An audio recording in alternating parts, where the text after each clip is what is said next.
comme si hôpitaux yi dafa am benn frustration buy dégager wu auprès du personnel. Attention, attention, attention.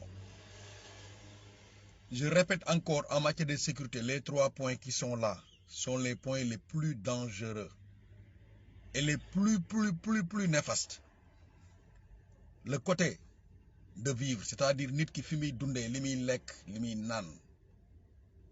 Deuxième, su feebaree fi muy fajoo.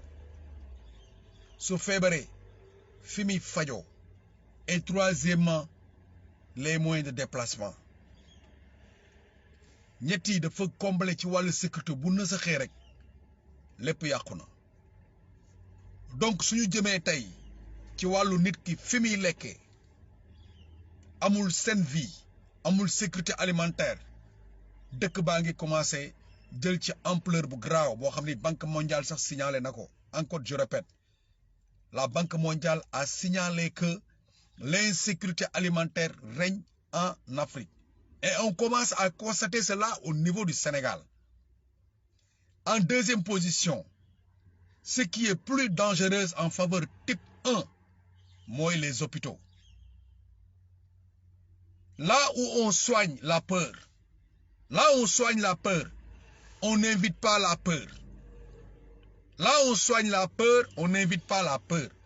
Cela veut dire que nous tous, nous devons être conscients que ces personnes que ces personnes du service médical doivent être conscients, mais d'une conscience à une invitation de morale.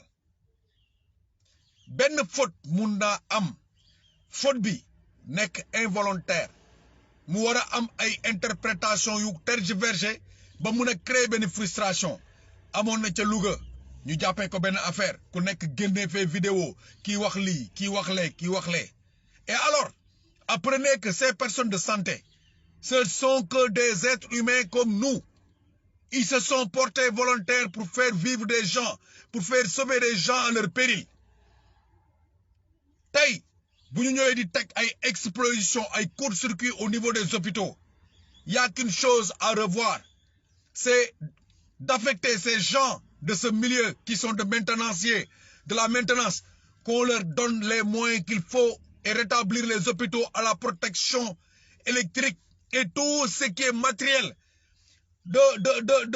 d'intervention en incendie, tout ce qui est du côté sécurité, ñu jéem ko xool jéem ko rétablir à point. Le côté moral des hommes de la santé jéem la ne xool li nga xam ne moo leen mën a delloo ci seen conscience tranquille, parce que nag si on pousse un élément de la santé à être quelqu'un qui n'appuie plus de son esprit mental et moral, mais attendez-vous à des catastrophes dans ce pays. Macky Sall, ce n'est pas le moment de trancher par sanction. C'est le moment de rétablir les hôpitaux et leur donner les moyens qu'il faut. Les milliards qui circulent en dons aux familles à 40 000, 30 000, 80 000 francs doivent être légués aux hôpitaux.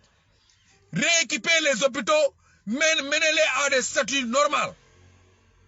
Il ne faut pas toucher aux hommes de santé. Ça, c'est totalement catastrophique. Il faut faire très attention. C'est plus qu'un coup d'État. Attention encore.